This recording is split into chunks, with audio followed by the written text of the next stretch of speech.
Amateur Traveler is in its 20th year now, but can you imagine if I had people on the show who had never been to the destination, but had just read about it or seen a movie about it? That wouldn't make any sense at all, and you wouldn't listen. We all know how important it is to receive advice from people who know a destination to get the most authentic local experience. And a great option for experiencing this is Explore Worldwide and their authentic small group adventures, led by local tour leaders, perfect for solo travelers who want to meet like minded people with a desire for adventure. I'm often an independent traveler, but two of my last three trips were with small group tours because they organize everything and it's a lot easier.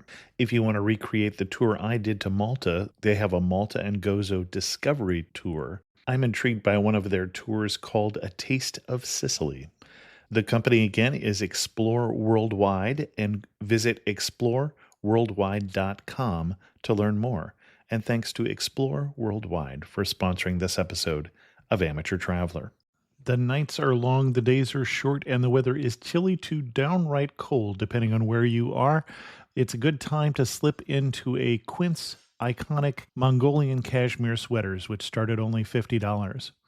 You can treat yourself to everyday luxury at an affordable price with Quince. If you really want to dive into luxury, you can check out their leather handbags, washable silk shirts, and European linen sheet sets.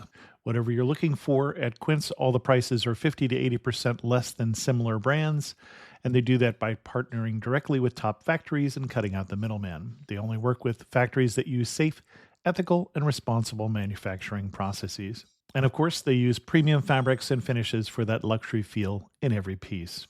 But you've already heard me rave about my Quince travel pants.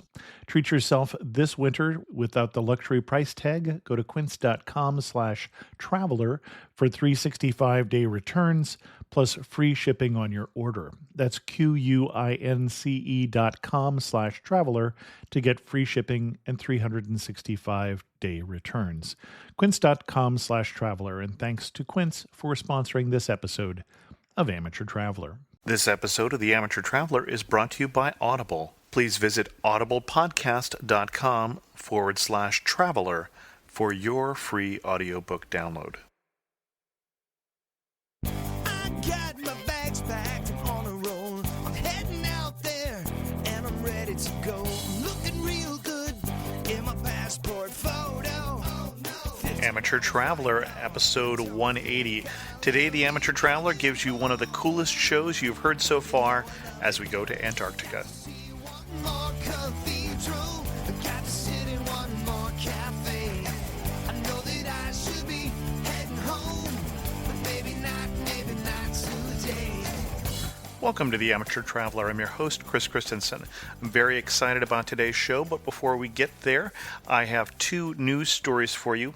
The first one, if you're one of those people who has a hard time figuring out what to pack, have I got a hotel for you.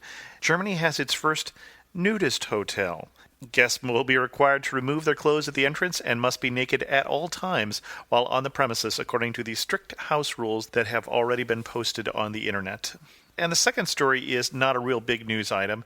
There was a jet that had to return to the airport at Sacramento, California because of a bird strike, and we're obviously a little more sensitive to that because of Flight 332.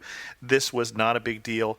I did notice one interesting thing in the article. If you're concerned about that, the airport not to fly from is Sacramento, California, which is in the Pacific Flyway and reports more bird strikes annually than any other airport in the western United States. Check out the links to both of those news items as well as other items at the show notes at amateurtraveler.com. Before we get into this week's interview, I want to thank our sponsor, which is Audible.com. Audible.com is the internet's leading provider in spoken audio entertainment with over 50,000 titles to choose from. You can sign up for a free trial today and get your free downloadable audiobook by going to audiblepodcast.com/traveler. I just downloaded my second book, which is a business book, The Clue Train Manifesto, as well as several free things like the first chapter of Stephen Colbert's book, I Am America. And again, get your free book at audiblepodcast.com/traveler. I'd like to welcome back to the show Chris Willis, who's come to talk to us about his latest adventure. And I say welcome back. Chris, you hold the record for the number of times on the Amateur Traveler, 4 times, talking about 3 different trips. So welcome back, first of all. It's always a great pleasure for me to come and be on your show, Chris, and thank you for inviting me back again, and thanks for the opportunity to talk to your listeners. And for those of you who haven't been listening as long, you may not know of the other 4 shows that Chris has been on. He's come to us and talked to us about swimming with whales in Tonga, about Ethiopia, especially the stone churches in Ethiopia, about going to Rwanda and, I want to say Burundi?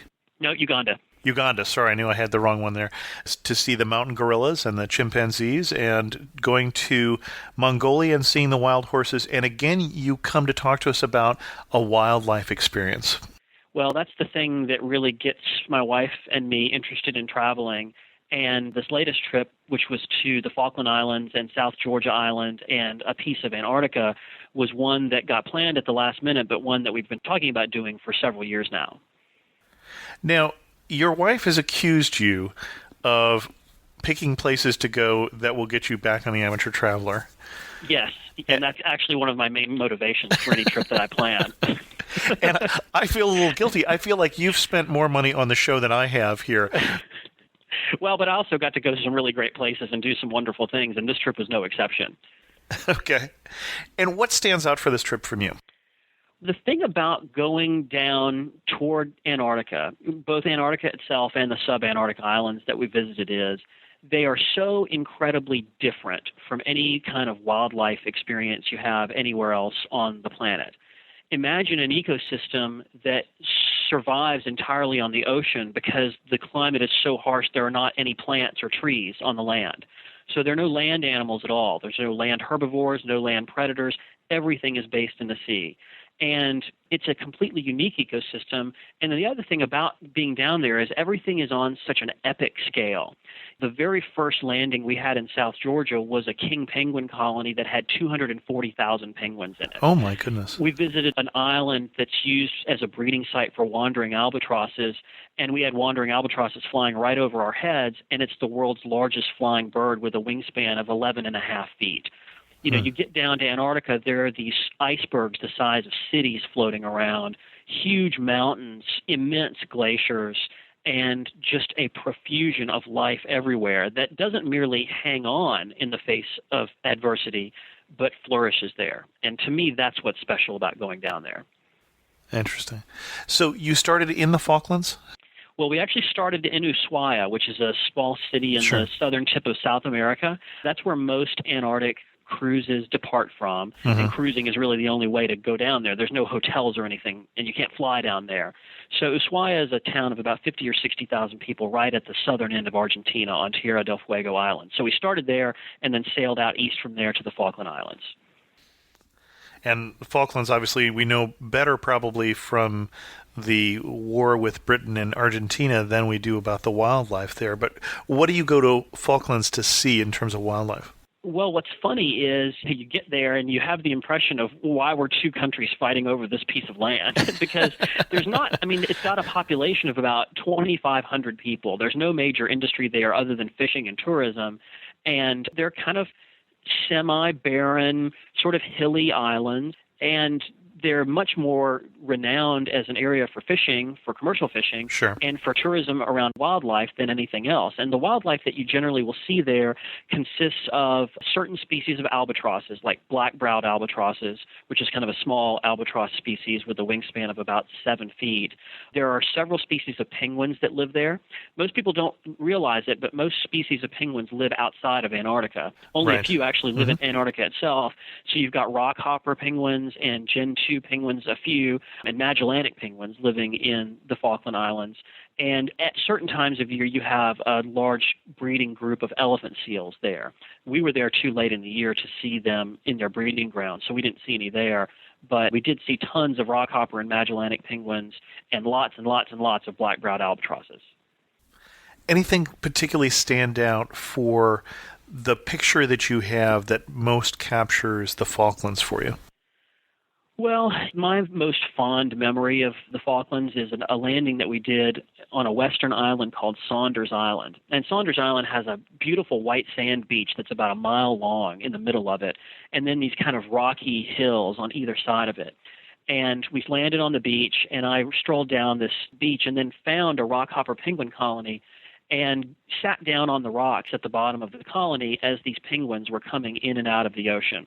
And once you sit down and stay still, penguins are very interested in coming up to you and investigating you, and certainly will go about their business without being afraid of you.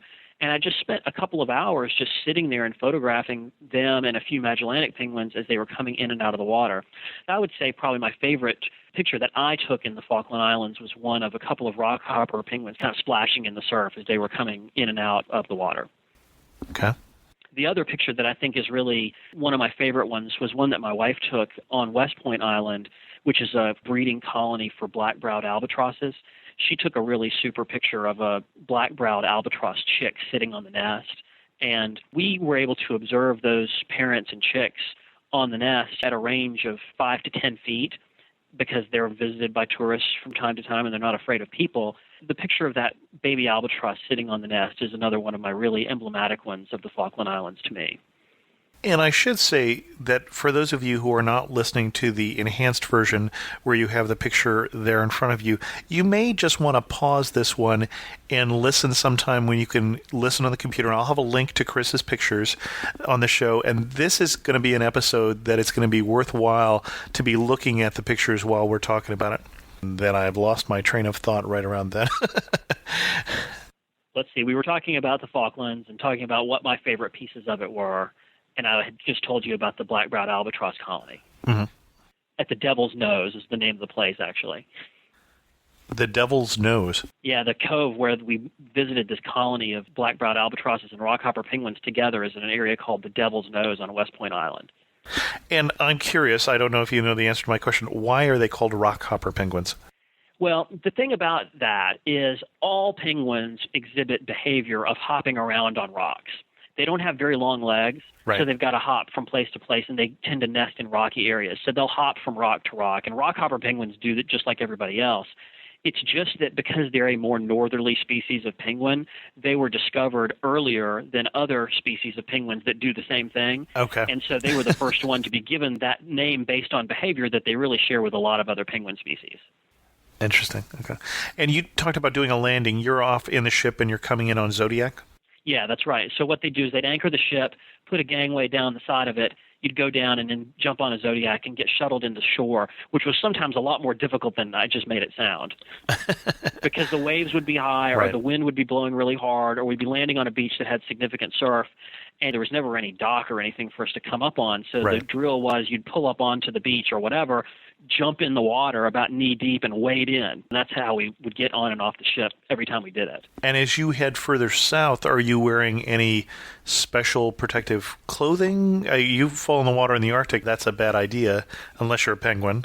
Yeah, we were completely decked out in waterproof gear, okay. And that was required for everybody to do the Zodiac trips. And so we'd be wearing knee-high rubber boots that were waterproof. We'd okay. have waterproof pants on top of those, and we'd be wearing waterproof jackets as well. So nobody, as far as I know, no guest on the trip ever got wet doing what I just described. Wet in terms of water touching their skin. Okay. There were times when we were in knee-deep water, but the gear did protect us. It worked like it was supposed to. And then what tour company were you with? It's a company that's based in Connecticut called Quark Expeditions. Okay. They have about half a dozen ships that they charter trips on. In the southern hemisphere summer, they do them in the Antarctic, and in the northern hemisphere summer, they do Arctic trips, like the Svalbard Islands off of Norway or Greenland or things like that. Okay. So we went with them because we'd heard such great things about them. Suffice it to say, there really aren't any budget tours that I'm aware of to the Arctic, so this is a more expensive trip for in case anybody is going out and contacting their travel agent right now as we're talking about it.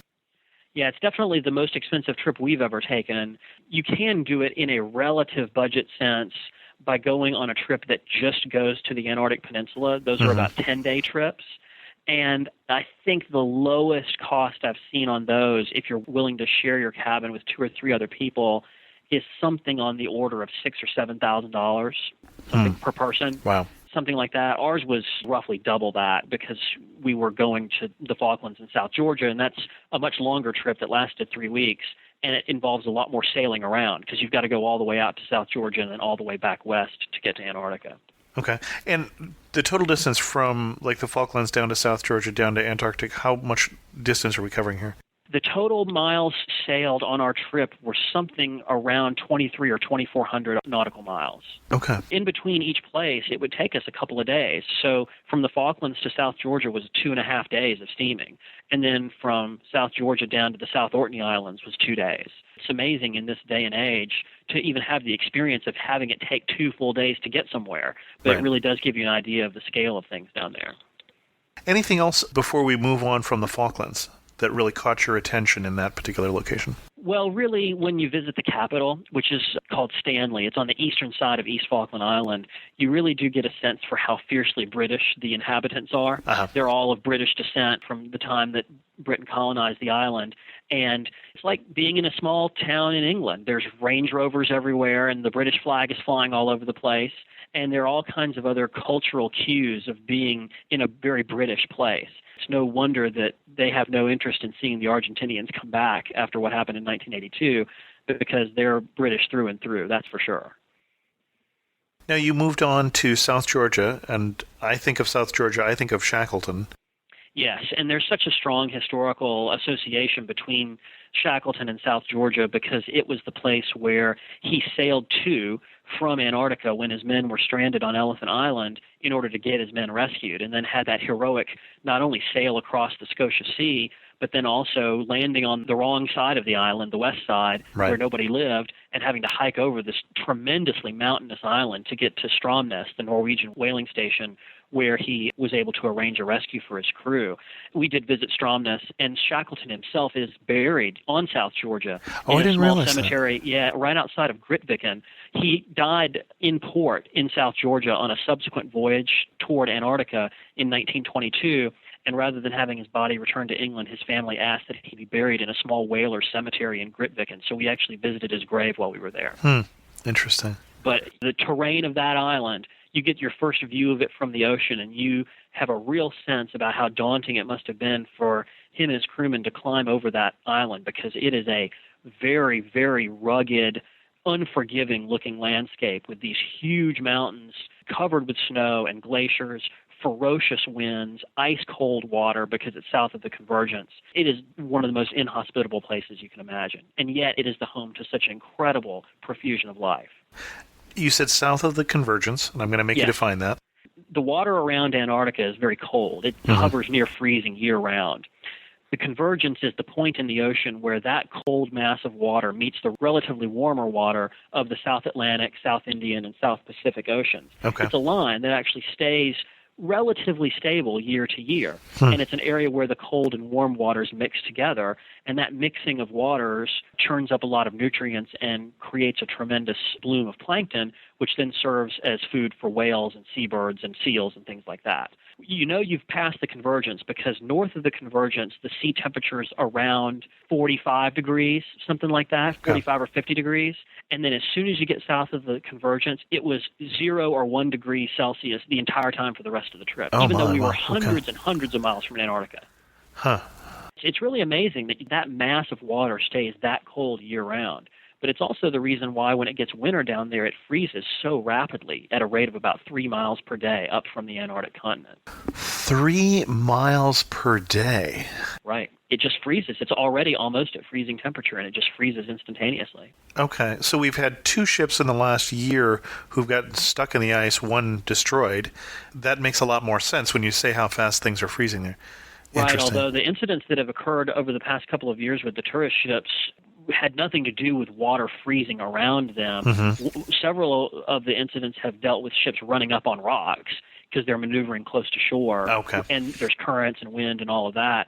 And then the one that sank just hit an iceberg that was floating around in the water, and you can have those at any time of year once you're south of the convergence, because they'll break off of Antarctica or break off of the ice sheets or glaciers and then go sailing off into the ocean.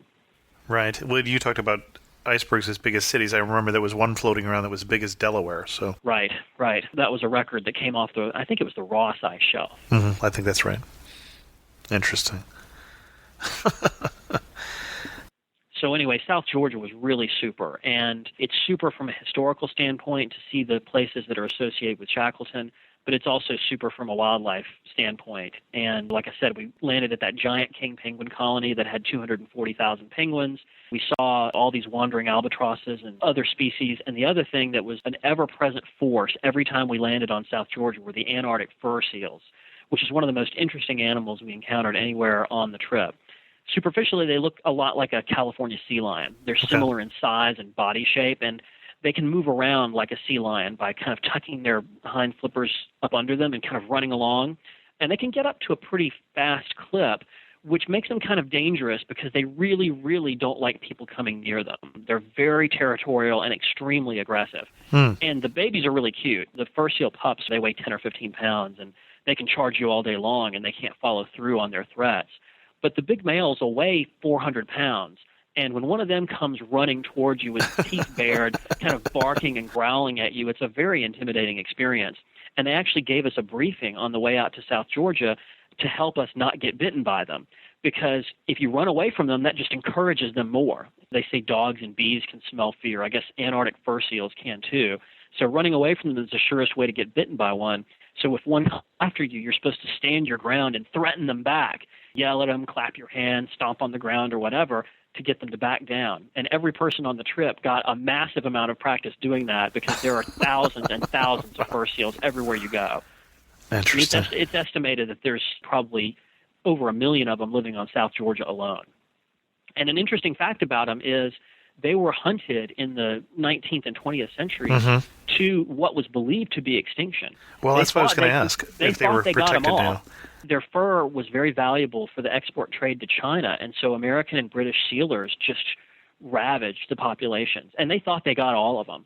And as it turns out, there was a colony of them on Willis Island, which is off of South Georgia, a colony of a few hundred of them that they missed. And they stopped sealing because they couldn't find any more of them. And now there are millions of these fur seals worldwide, and they're all thought to be descended from that single colony that survived undetected on Willis Island. I would think that would still puts them in somewhat risk because of not as much genetic diversity. You would think that's the case, but certainly their populations have just exploded over the past 50 years. Interesting. There are millions of them now when there were only a few hundred when they were thought to be extinct. So whatever ill effects they suffer from that, it certainly isn't preventing their population from growing. And the same is true, actually, of king penguins. King penguin populations are going up about 10% a year because primarily of the removal of almost all of the great whales from the Southern Ocean by commercial whaling. There are so few whales left down there that any animal that competed with them for food, krill primarily, which is a little kind of a shrimp thing that lives down there in giant quantities, anything that eats krill now has a free open food source because all the whales are gone. Not all, but almost all. They're at 0.2% of their pre-whaling populations or something. Anything else we want to hit on South Georgia? Seeing the whaling stations was interesting. The era of land-based whaling in the Southern Ocean was basically the first half of the 20th century. And we visited 2 now abandoned whaling stations, one at Stromness and one at Grytviken. The one at Grytviken is now a museum that's run by, I think, the South Georgia Heritage Trust, a British organization, obviously, and they've got all the machinery and stuff still there and semi-preserved so you can kind of take a look at it. But the real kind of interesting thing about whaling down there is just the sheer numbers, the number of whales that they took out of the ecosystem. Just taking blue whales by themselves, it's currently estimated that the number of blue whales in the Southern Ocean is between 1,100 and 1,800 animals. During the period that South Georgia was in operation as a land-based whaling facility or set of facilities, they took 175,000 blue whales out of the Southern Ocean. Oh, my goodness. And once the factory ships are factored in, because the demise of land-based whaling was because of factory ships, there were a total of 330,000 blue whales taken out of the Southern Ocean. And now there's 1,000 or 1,500 left. That gives you a good idea for just how rapacious people's attitudes were towards Antarctica and the subantarctic islands in the late 19th and early 20th centuries. A lot of people like to refer to Antarctica as Earth's last untouched, pristine wilderness. Certainly visually it looks that way because there's no buildings and cities or oil rigs or anything like that down there, But to say it's an untouched wilderness, I think, is a serious error, given the massive impact that people have had on the ecosystem down there. Okay. And then it looks like, as I look at your pictures here, you sailed across the Scotia Sea to the South Orkney Island then? Right. The Scotia Sea is essentially an area of the Southern Ocean that's defined by a geological feature called the Scotia Arc. The Scotia Arc is essentially an extension of the Andes Mountains from South America. Oh, okay. I know where you are. It curves to the east, and it's a submarine ridge, and then it comes up out of the surface with South Georgia, because South Georgia is part of the Scotia Arc. Then it curves around south and back west for the South Sandwich Islands. Then it becomes the South Orkney and South Shetland Islands as you move further west down toward the Antarctic Peninsula. So geologically, the subantarctic islands that we visited and the Antarctic Peninsula are very similar in terms of formation and structure and things like that to the Andes Mountains of South America, formed at the same time through a lot of the same processes. Interesting. Okay. And at this point, it looks like you've crossed the convergence at this point, and you're seeing a lot of free-floating ice. Well, sporadically, yes. Out in the middle of the ocean where there's no land anywhere near, you don't see that many icebergs concentrated together. Okay. But what happens is certain areas of land will serve as iceberg graveyards because currents will bring the icebergs up onto or near the land, and then they won't escape. So as we were approaching the South Orkney Islands, we were coming on the south side of them. So icebergs floating north from the Antarctic continent were getting trapped in and around the South Orkney Islands, and there were just massive concentrations of these gorgeous icebergs all over the place. And then there was this very mountainous, ice-covered mountain scenery all around as well. And it was really some of the best scenery we saw on the entire trip. And we felt very lucky to visit there because very, very, very few tourists go to the South Orkney Islands. They're out on their own, and it doesn't make sense to go out there unless you're coming in from South Georgia. And is there a permanent habitation on South Orkney Islands? No. I believe there may be an Argentinian base there that was established before the Antarctic Treaty. Okay. I think on Coronation Island. There may be some research stations. That would be the extent of permanent human habitation both there and in Antarctica. The treaty cuts off all development. Nobody's allowed to build anything there except for scientific research stations. Right. Mm-hmm. And so nobody does. And very few people want to live there. Yes. It's a hellacious environment. Well, and for those of you who haven't heard it, this is actually the second episode we've done on Antarctica, but the other one was from a very different point of view, and that was interviewing somebody who did live on Antarctica, who lived at McMurdo Base for 2 seasons. So you can check out that show as well, but it's very different from going with a tourist point of view and going with your camera and going out and seeing the wildlife. Well, sure, and McMurdo is way, way further south. I had a friend who did a summer there also, and she told me all about it. And even in the middle of the summer, it's really, really cold there because it's so much further south. Right, we were exactly. in the very northern parts of Antarctica along the peninsula, which melt off pretty well in the summer, and you see a lot of exposed rock and ground. You go as far as south as McMurdo, and I don't think you see much except snow and ice.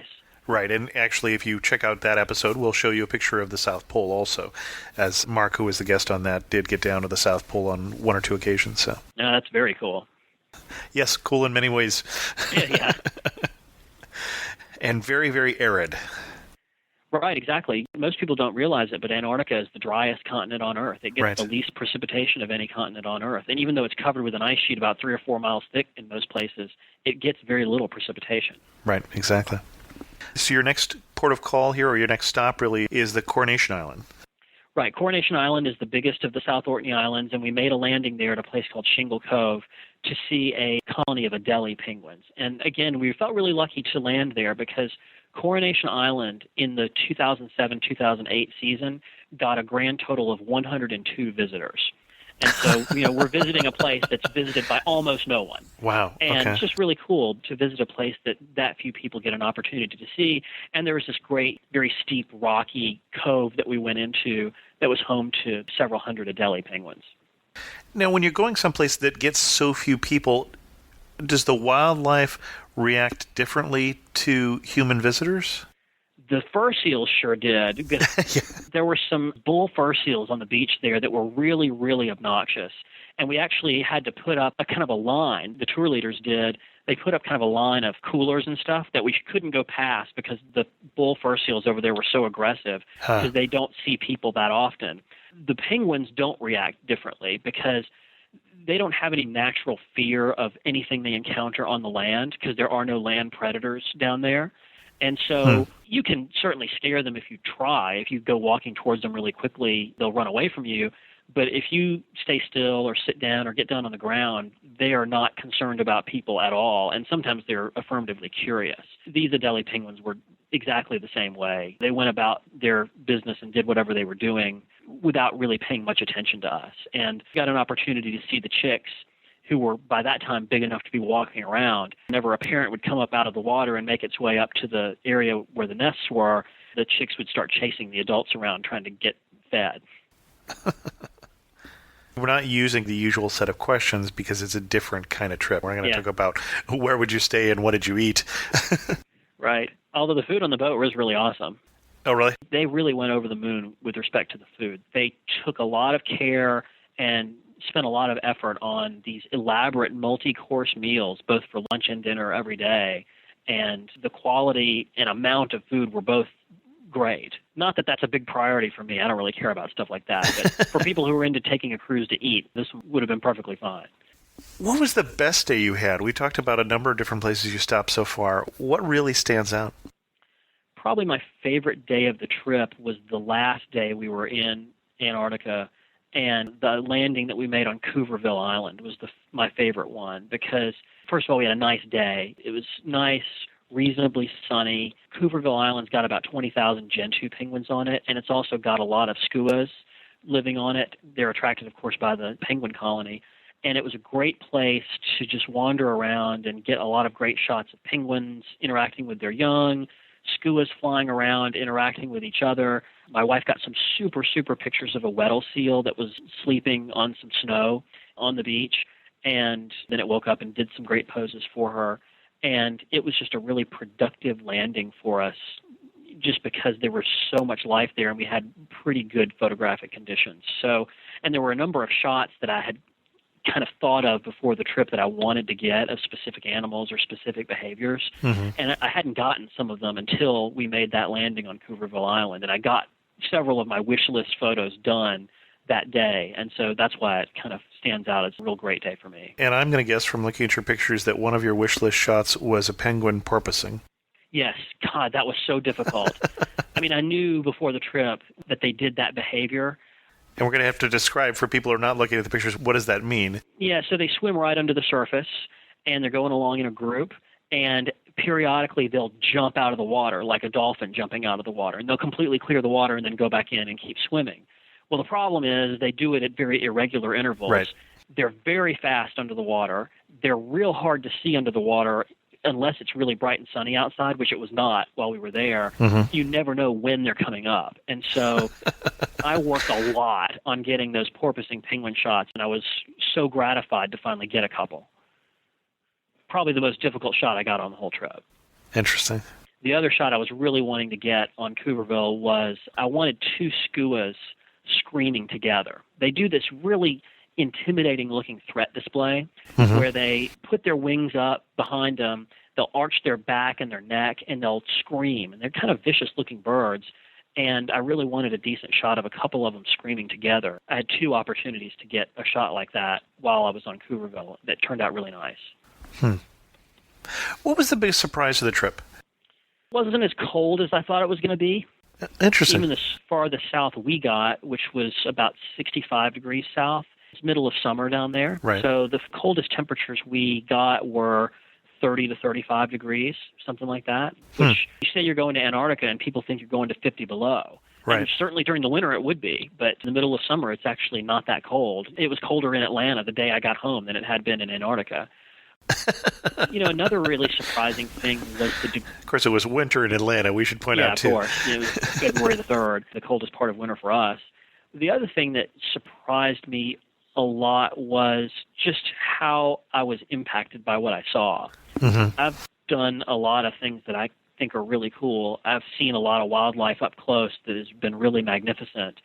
And I thought this is going to be just as interesting as the other things that I've seen. I wasn't going into it thinking it was going to be as special as it was, but having gone on the trip and kind of experiencing it and reflecting on it later, it really seems like such an amazing thing compared to everything that I've seen before. It really impacted me more than I thought it was going to on the front end.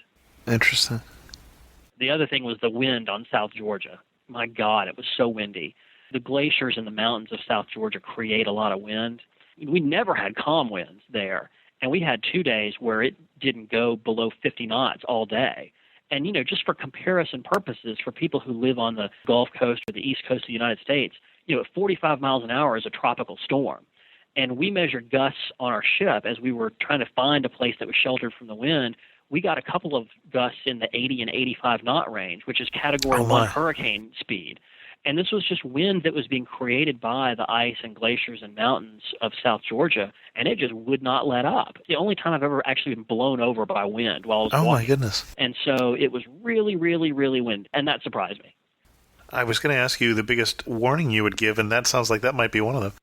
Well, that, and if you're going to go to South Georgia, the biggest warning is the fur seals, getting ready to deal with them. Another warning is, regardless of where you go, if you're doing a trip that has landings, which most of the smaller ships do, be ready for some physical activity. And the average age of people who take these kinds of trips is retirement age. We had lots of 60, 70, 80-year-olds on our trip, and they did some incredible physical things, jumping on and off of Zodiacs in 6-foot swells, making these beach landings, negotiating very rocky shorelines, climbing up volcanoes, climbing up knee-deep snow up to see the top of a glacier. And they did it every single time out with, they didn't have any problems.